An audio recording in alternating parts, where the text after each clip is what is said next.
आप सबको जय मसीह की हिंदी बाइबल क्लास में आपका स्वागत है। आज की क्लास में हम बाइबल के 5 ऐसे वचनों को देखेंगे जो हमें सिखाते हैं कि बाइबल में सबसे महत्वपूर्ण बातें क्या हैं। भजन संहिता 27:4। एक वर मैंने यहोवा से मांगा है, उसी के यत्न में लगा रहूँगा कि मैं जीवन भर यहोवा के भवन में रहने पाऊँ, जिससे यहोवा की मनोहरता पर दृष्टि लगाए रहूँ और उसके मंदिर में ध्यान किया करो।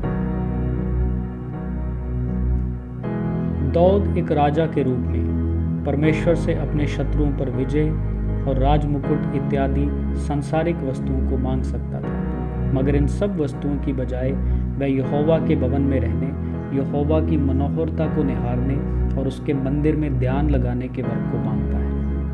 आप परमेश्वर से क्या मांगते हैं?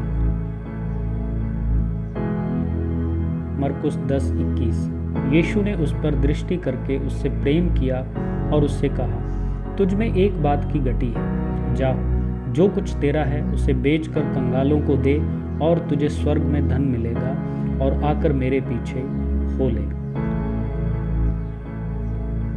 यह धनी युवक जो एक शासक है, धर्मी होने का दावा करता है, लेकिन उसमें एक चीज की कमी थी।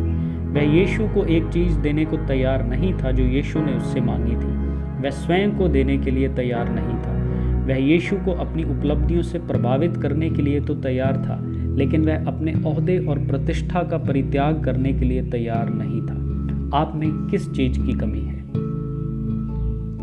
लूका 10:41 और 42। प्रभु ने उसे उत्तर दिया, मार्था, हे मार्था, तू बहुत बातों के लिए चिंता करती और घबराती है, परंतु एक बात अवश्य है, और उस उत्तम भाग को मरियम ने चुन लिया है, जो उससे छीना ना जाएगा। एक दिन यीशु और उसके 12 चेले अतिथि के रूप में मार्था के घर पहुंचे। जब वह उनके लिए भोजन बनाने में परिश्रम कर रही थी, मरियम यीशु के चरणों में बैठी हुई थी। जब मार्था ने इस विषय में शिकायत की तो यीशु ने उसकी शिकायत का जवाब यह कहते हुए दिया, तुम सेवा करने के लिए बहुत चिंतित और परेशान हो। मार्था अच्छा काम करने पर इतनी केंद्रित थी कि वह सबसे अच्छी चीज से चूक गई। आपके लिए क्या आवश्यक है? यूहन्ना 9:25। उसने उत्तर दिया, मैं नहीं जानता कि वह पापी है या नहीं। मैं एक बात जानता हूं कि मैं अंधा था और अब देखता हूं। यीशु ने एक जन्म के अंधे को चंगा किया। वह धार्मिक अगुओं ने उससे पूछताछ की तो वह एक अच्छा भाषण प्रस्तुत नहीं करता है या भयभीत नहीं होता है। वह बस अपनी कहानी बताता है, मैं अंधा था लेकिन अब मैं देखता हूँ। जवाब में यीशु ने इस अंधे को देखने वाला और धर्म गुरुओं को अंधा घोषित किया। आपकी कहानी क्या है? फिलिपियों 4:13-14। हे भाइयों, मेरी भावना ये नहीं है कि मैं पकड़ चुका हूँ, परंतु केवल ये एक काम करता हूँ कि जो बातें पीछे रह गई हैं उनको भूलकर आगे की बातों की ओर बढ़ता हुआ निशाने की ओर दौड़ा चला जाता हूँ, ताकि वह इनाम पाऊँ जिसके लिए परमेश्वर ने मुझे मसीह यीशु में ऊपर बुलाया।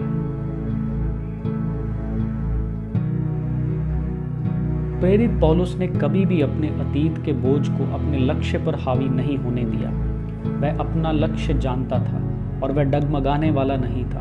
वह पूरी तरह से केंद्रित था। फरीसियों के इस फरीसी ने, जिसके पास सब कुछ था, यीशु के पीछे चलने के लिए अपना जीवन अर्पित कर दिया। आपका लक्ष्य क्या है?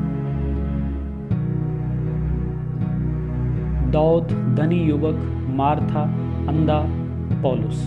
5 अलग अलग किरदारों से हमें एक ही सबक मिलता है कि हमें हमारे उद्देश्य, धन, सेवा, व्यय या अतीत के कारण कभी भी अपना ध्यान यीशु से विचलित नहीं करना है। हमारा ध्यान सिर्फ और सिर्फ यीशु पर केंद्रित होना चाहिए। Thank you. God bless you.